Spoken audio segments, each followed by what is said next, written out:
Okay, members and friends. So, British Columbia, Canada. We're sitting up at a local food chain, no names mentioned at this point. And I'm here with a fella that actually stored some of the stuff in my yard, in my garage for a period of time. It was a couple of months anyway, right, Tim? Yeah, it was for a couple of months. And this was, I'm talking, this was before they tore apart Cedar Gardens, right? So, oh, this lady here, what's your name? Sherry. Sherry? Okay, so Sherry is going to, are we both in there? All right. So Sherry's just going to share some experiences. Are you homeless? Yes. Okay, so this is confirmed. Yeah, this is confirmed. So we're talking to people that are experiencing homelessness, and she was telling me how just recently she was sleeping up by where I live, and what time? 7 in the morning? Somewhere, but yeah, it was early in the morning. Yeah, speak a little louder because I can't. Yeah, it was early in the morning, and I got woken up by the police. Speak to the camera. Speak louder. That I got woken up by the police, screaming in my face, telling me to get up and vacate, move along. They were trying to tear down the tarp that I had over the fence. And I told them, please don't do that because that's the only thing I have for shelter. And they don't care. It was a lady that lived up there came out and basically started getting mad at them. That's what made them leave. Another time I was staying there because when I stayed down by the front room, I had my trailer out front and I wasn't there standing right beside my trailer. So when the police and bylaw came around, they took my trailer.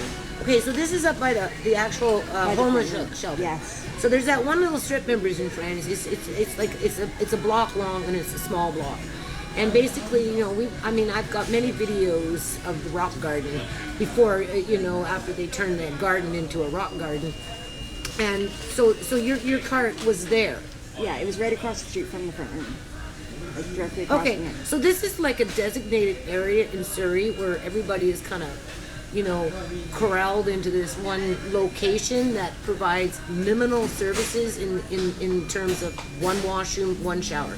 We just discussed this. We just talked about this like 2 weeks ago up at the camp. Mm-hmm. So they threw your stuff away. Yeah. And when was this? This was 2 weeks ago. 2 weeks ago. Yeah. And when I asked them if can I get it back, they said no. Once it's on the truck, it becomes city property, and we're not allowed to touch it. Okay. And when you say cart, this wasn't a shopping cart. No, this was a homemade trailer that attached to the back of my bike, and it had everything I owned. And how long have you been living in Surrey for? My whole life, pretty much. So since you've been little? Yeah. Okay, so this is a woman that's been living in Surrey her whole life who's going through a process of gentrification as we've got these $1 million pieces of property with their $150,000 homes, with their $500,000 home next door with their $500,000 piece of property that jumps everything up to $1 million, so people like us get pushed out little by little, surely by surely. And unfortunately, she's suffering the most because she doesn't have a home. So that puts her at risk to be bullied by local police. Not all police, I'm sure. No. Exactly. We can't broad sweep the whole police department, right? So why do you think the police are doing this? Do you think it's it's targeting on your part just because you're homeless, or is it because there's something political fueling it along? I think it's because we're homeless, we get stereotyped and they think of us all the same. They think of us, you become a statistic, basically. You become a statistic. So how long have you been homeless for? Almost a year now. Almost a year. And it's hard to get places. Like, there's not a whole lot out there. And what there is, we get judged by potential landlords. And what can you afford? $375. It's $375 each. You can't. So you have a husband? I have a roommate. You have a roommate? Yeah, that I was living with, and we're both trying to find a place, and it's not that easy. Like, it's. We also we don't have a phone. So we have to go and use the phone at the front room, and there's one phone for everybody to use. And when it rains, it doesn't work. And when it rains, it doesn't work, and we're into the rainy season now. Yeah, and we don't have a number for people to call us back at, and a lot of landlords want a callback number. They want references. They want this. They want and it's hard to find a place when you don't have the things that they're looking for. Okay. The things they want. So what about this homeless task force? What about these outreach workers that are being paid to come out into the community and help people find housing? All they've done when I've seen them, when they've approached me, they've just come, they've said, "Hey Sherry, how's it going?" And that's it. Then they go on their way. They don't say anything about any housing or anything like that. They don't say nothing. And how often do you run into these people? I see them usually 2-3 times a week.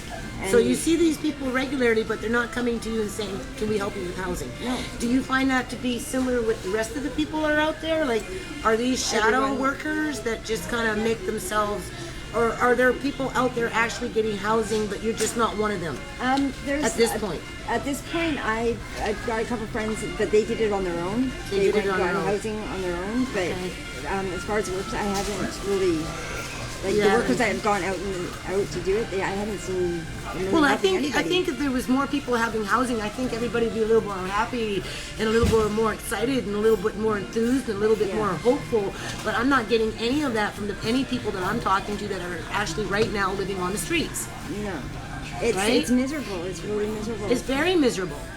So what do you think that they are going to accomplish by continuing to treat you as a subculture to, They're going to alienate people so badly that it's going to turn out to be a bad situation. So you're already in a bad situation though, so how is it going to get worse? I see a lot of people getting angry. Angry? They're hurt, they're frustrated. And they feel stuck and they feel trapped. And that's not a so it's setting them up for the criminal justice system. Oh yeah. So that and just maybe taking that displaced anger on each other. Yeah. Where people are friends one day, next day they're overreacting because they're displaced and because they love their friend. It's safe to release, and like my kids, they come home and they dump their crap on me because I'm their mother, because it's safe. They can't go and dump their crap at school or dump their crap at work. They have to come home and dump it. So you guys are just dumping on each other. And sometimes. So could you say when it's going to get worse? I want to know what you mean by worse. Well, I've heard people saying, if they keep pushing me the wrong way, I'm just going to lose it. I'm going to explode, or, and they don't know where to do, or where to go, or where to vent their anger. And so no workers to help with that frustration? No. So what are the workers that we have right now that circulate the streets, and for what purpose? From what I was told when I asked about what their position is, I was told that they were supposed to be housing workers that are supposed to help with resources, to go and give resources to people. Yeah. Okay. So what's these resources? A list of things on a piece of paper? Pretty much. Yeah. Yeah. Is that your resources? Like. No. It's supposed to be a list of places that you could call or go to get. But that's not a resource. That's information. That's not a resource. Yeah, and most of the places that are on the list, I've dealt with most of them, and I'm still stuck. Okay, so they're not what? They're not really numbers that.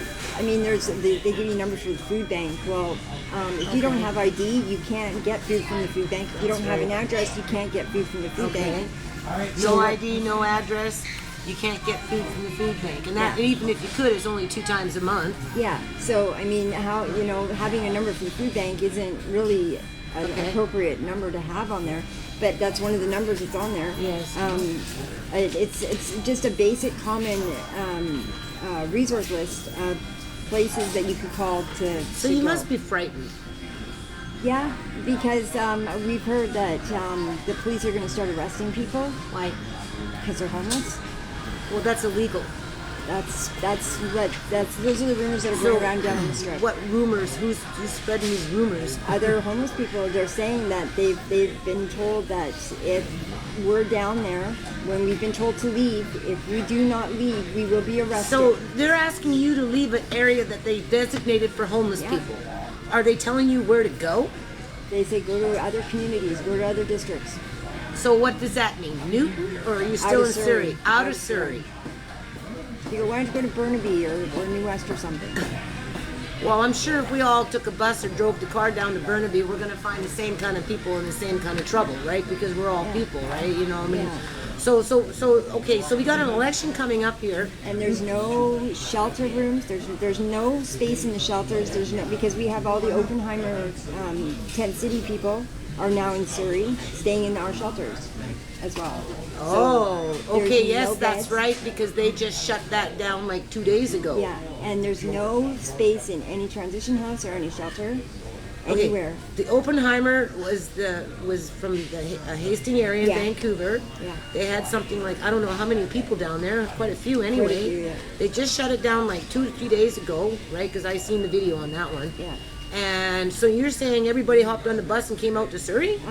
Or half of them? Apparently, there was an agreement made to allowing the people to come and stay in the shelters in Surrey, signed from one mayor to the other.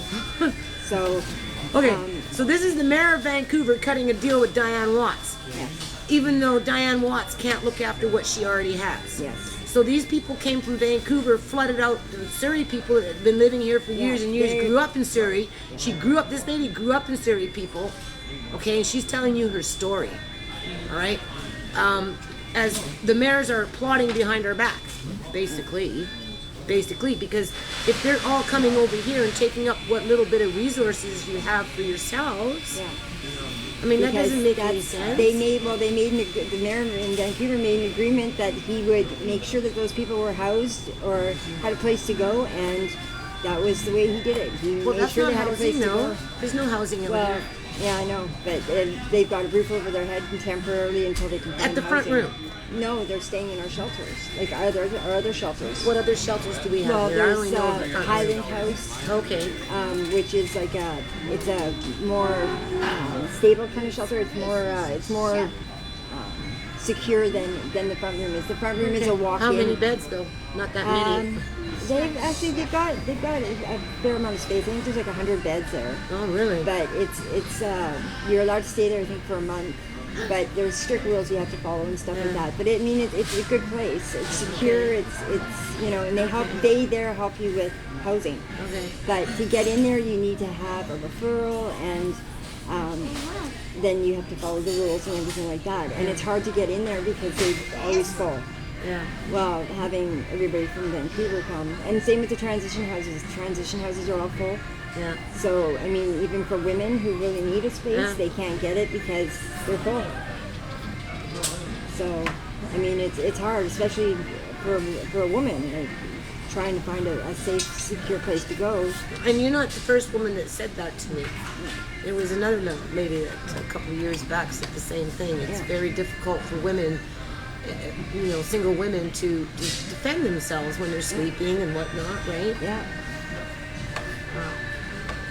So people, I don't know how we're going to solve this problem. All I know is I'm going to be starting up a petition here. I've already gone to our local MLA office, Bruce Ralston.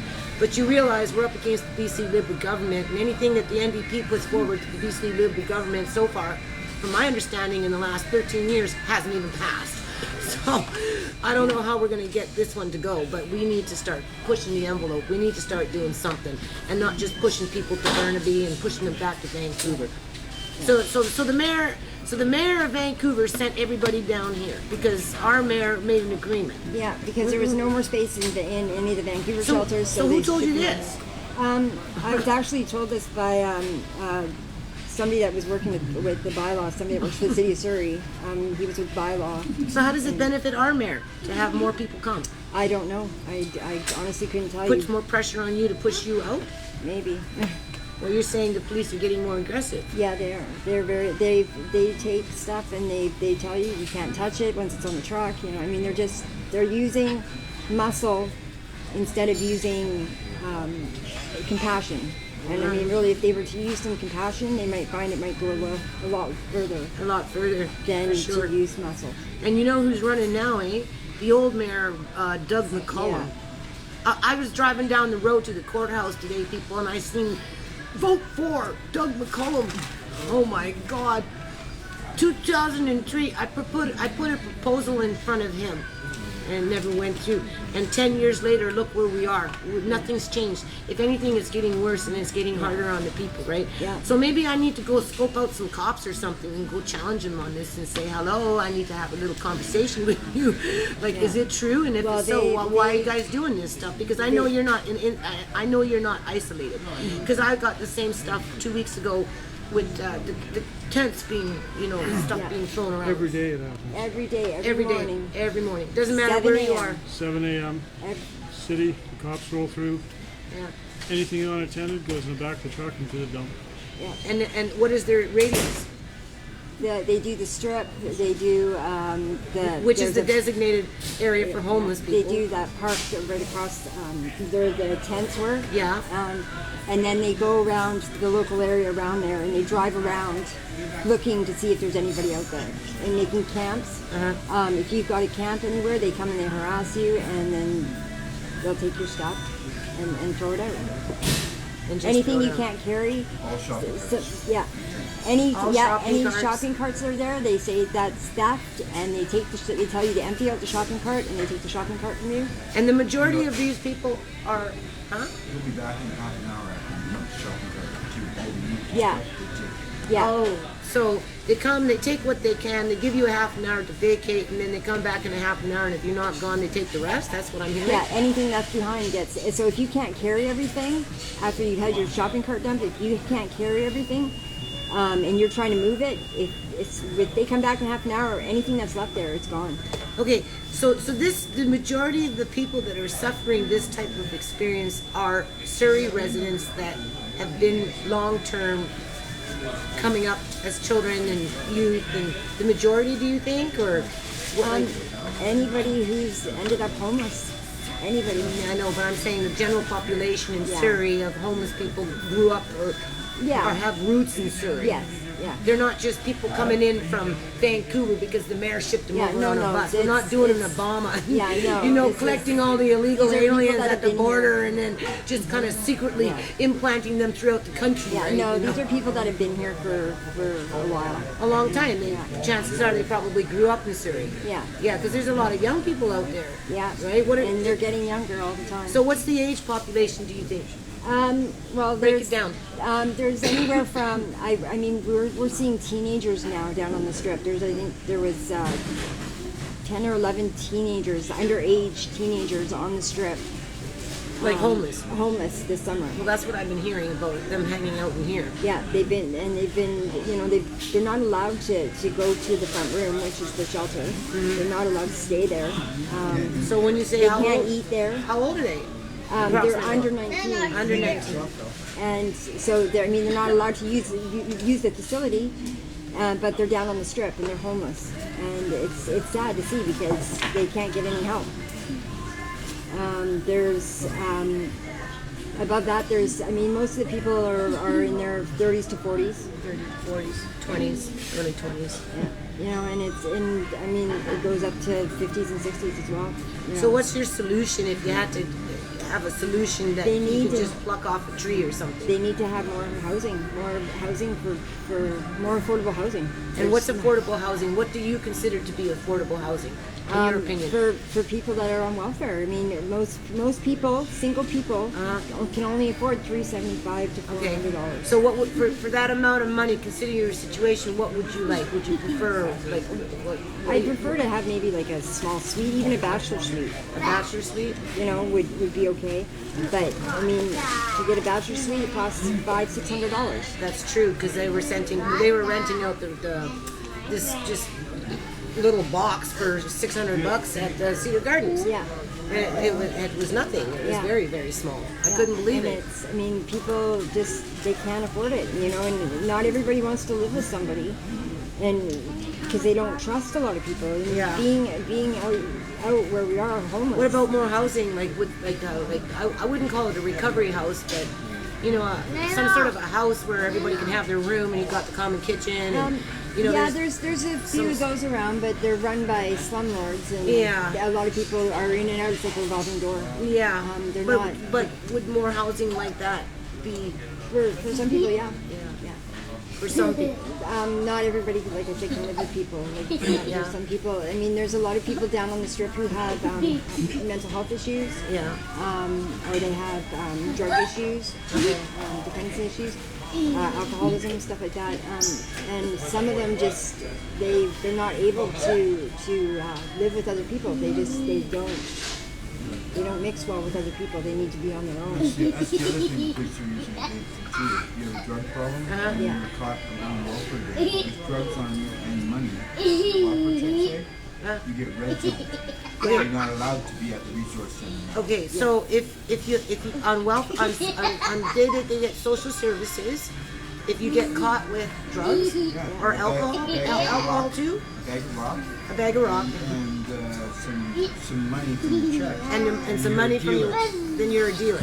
And you get red zones. You get So what does red zone mean? red zone means you're not allowed to go within a certain radius.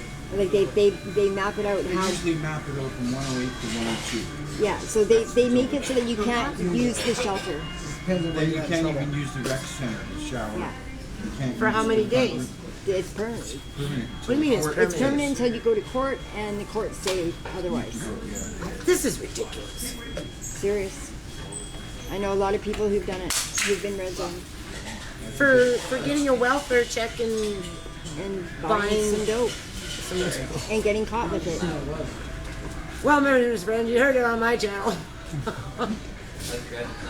Here you go. Well, come on, because like that's just ridiculous. Because that kind of stuff can happen on any day of the week, whether. But the police target people on Yeah, so who's making these rules? Like who's concocting? Well, what if they pick you up in the middle of the month and they find that same crap? And then what? Money and dope make you deal. Huh? Is anyone that safe for the bag? I don't care. I just want my keys back. So it's when you combine the welfare check or any kind of money with the dope, and you're known to be down in that area, they automatically assume you're a dealer. And but not a user. no, So they what they're doing then is they're Nothing in it. I just want they my passport, my keys back. even Rest some people who are just addicts, who they know are just addicts, what I'm they are saying. still red zoning they're them from there. they're fabricating the dope dealer now. Yeah. Just because It's the easier to addict. wash them out. Yeah, Huh? It's easier to wash them out. What do you mean wash them? it's They're just trying to get off the strip. yeah. They're trying to push everybody out of there because they're trying to move the front room as well. They're trying to move it to another area. Where? They haven't found a new location for it yet, but they're trying to they're thinking down in the flats. Well, I've been hearing that for years though. No, but well, the thing is the Keys has confirmed that they will be moving, but they don't know when and they don't know where. Well, the problem with the flats, from my understanding, is further away from the resources for the people, right? They don't have the, what is it, $2.75 to hop on a SkyTrain or take your local bus for, just up the hill. I've It's just heard- up the hill, I right? heard a bylaw officer say that most of the problems started when the front room opened. Most of the problems that they have with people and the garbage and all all these what they call rubbish and stuff like that, which is people's possessions, but they're just calling it extra rubbish that people towed around. They said started when the front room opened. Yeah, the front room's been there forever though, right? But that's what they're blaming it on. That's what they're saying is the cause of it, and the needle exchange. And they say that the paraphernalia everywhere is because of the needle exchange and this and that. They're just trying to blame it on the things that we If they need. didn't have a needle exchange, the people wouldn't have clean needles. Exactly. You know what I mean? Just like, I'm myself am a rig digger. but- huh? We even rebuilt one, so reconditioned one. Oh, are you I'm- serious? I'm Oh, a members and friends, I'm hearing that these needles that they're handing out are reconditioned. What is that supposed to mean? take the old ones and they clean them and they put new needles on them. Well, is that even? Is that even? I've never heard that. Are you sure about that? Oh, so I've heard that from several people. Oh, I don't know. I work with the place that's next door to the front room, and they have a program called Rig Diggers, and what we do is we go around, we pick up garbage in the neighborhood, and we look for needles, and we look for paraphernalia, and we clean it up. We safely dispose of it in a sharps container. Oh, okay. And then Yeah, we but take you're them not back. recycling it. No, we take it back and they dispose of them. That's what we're told. Yeah, you maybe heard that wrong because they Or it just, was they put them in those biohazard things and they Yeah. burn them. Normally they burn them. Yeah. That's I've heard that from Louisa. Like because I asked her what they do with the needles. Yeah, wouldn't be bad to look into. Yeah. But Really. But No it's kidding. a good program that they have because it encourages people that are down there to get into the program and to actually help clean up, and they it's a good thing to do. Like I mean, I feel better at the end of the day knowing that there's less rigs out on the street floating around. So you definitely agree that we need an on-site. Yes, Yeah. I think it would be a good thing because there's so many people dropping and then they're just left there on the street. It takes forever for a response time. They're Dropping. So when she said dropping, she wasn't talking about dropping rigs. I think she was talking about people dying and People dropping. overdosing. Oh, people overdosing. So and the response time for the paramedics and the fire department are just it's unbelievable. Like it's amazing that people survive. okay, so what's the response time? Not very fast. Not very fast at all. For this local area, it's not very fast. Not very fast. So what's 2 minutes, 1 minute, 5 minutes, 10 minutes? 15 minutes. And they have people now that have carry Narcan on them, which is the drug they use to prevent the overdose. Like it reverses it. Yeah. They have people actually on the strip who carry it, other addicts and users who have been trained to use it so that if someone drops, they can go and help that person right away. And so how often do you think we're having these drops in a month? Oh God. Lately, a lot. So what's lately? In a month? What's a lot? In this past month, I'd probably say about 10, 15 people that I've seen. That you've seen? Yeah. Okay, this is what this lady is aware of. Are you hearing this, people? We don't ever hear about this on the news. With or without cable, you don't see it on the internet, you don't read it in the newspapers, you just don't hear about it. Just like when Janice Shore was hung from that tree, nobody really talks about that stuff either, right? Because God forbid if we have these kind of problems in Surrey, British Columbia, Canada. But we've got people dropping, we've got people having like these attacks from, overdose and being their immune system's worn down and they're hungry and they're cold. And it's taking up to 15 minutes for the fire department and the ambulance, which is like 30 seconds away because this is a downtown core. And you realize that the mayor did spend, and I'll say it again, $150 million on her sub-city hall there. And this is maybe why they're taking so long to come get the people, because she just doesn't want to deal with the problem. And now that they're having maybe this other dude come back in, Mayor McCollum, Doug McCollum, I mean, he's worse than Diane. He didn't do anything for Surrey, for the poor people. All he did was pass over the key to Diane Watts. And now we're finding out that 15 people in a month that this one person is aware of are, quite possibly losing their life. And they're being saved by other addicts. And they're being saved by other addicts. Not by actual trained paramedics or paramedics. So. Well, this is, we're going to leave it on this note. I'm going to be back, okay? Because I don't know how long we've been doing this. I might have to break it up into two. How many minutes? 28? 29? Oh, we can go for a few more minutes. And when I'm getting into 45, the uploads get funky, right? I get censored, But, that's crazy. Like, I knew it was bad, but I'm glad you're being honest about this because this is so important, right? Yeah, well, people need to be aware of what's going on, and they're not because the police lie about it. They, it's hidden from plain public view. because, you know, like I said, they're trying to sweep us under the rug and push us away and telling us to go to other districts because they don't want to deal with it. They don't know how to deal with it. Yeah, but I'm sure, you know, cops are like the drones, you know, they're like the bee worker that everybody just follows the same pattern. You don't think the cops in Burnaby and in Delta and in Richmond and all the freaking Abbotsford, right? They just tore down Abbotsford a little while ago too, that camp, right? Yeah. I mean, they think all the same. Yeah. So if they're pushing you out of Surrey to push you into Burnaby, you don't think that the Burnaby cops are Oh yeah, they will. They'll push us out of there, and they'll just keep pushing us around. And The floor is dirty, Andre. it's not a good situation, you know.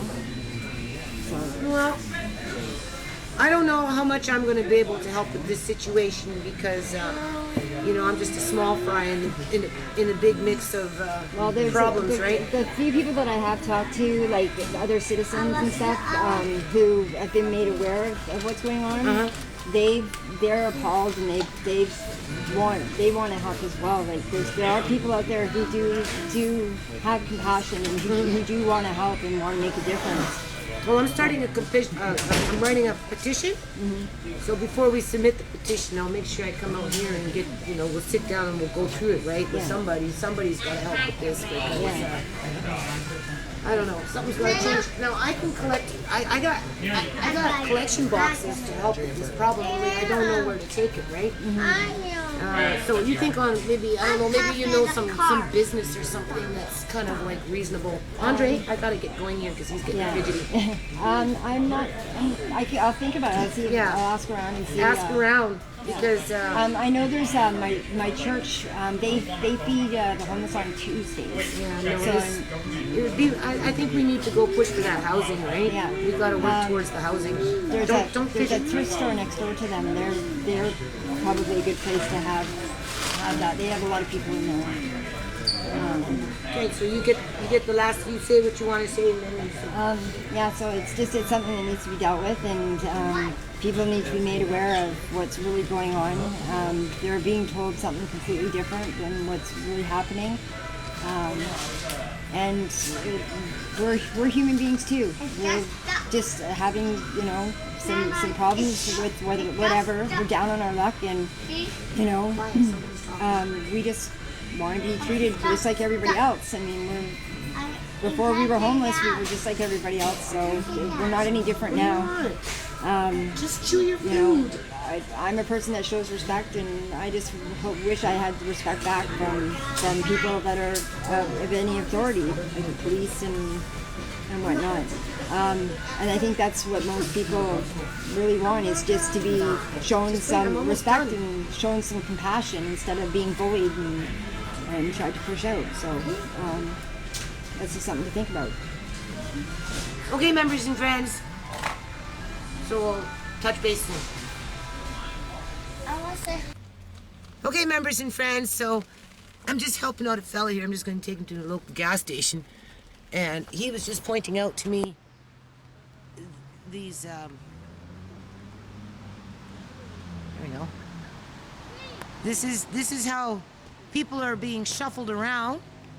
You can see that they're trying to look after what little bit that they have. I mean, that's a given. That's no brainer. And this is what the police come looking for at 7 o'clock in the morning, and they got 10 minutes to pack it up and go.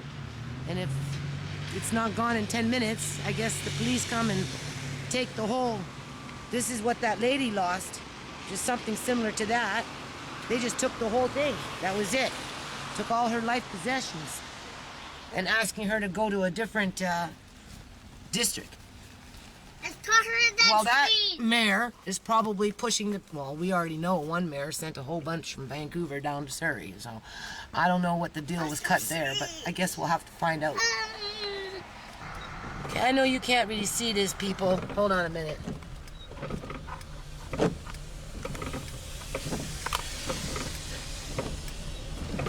Do you see that monster home? No. Can't see shit. I gotta do this during the day.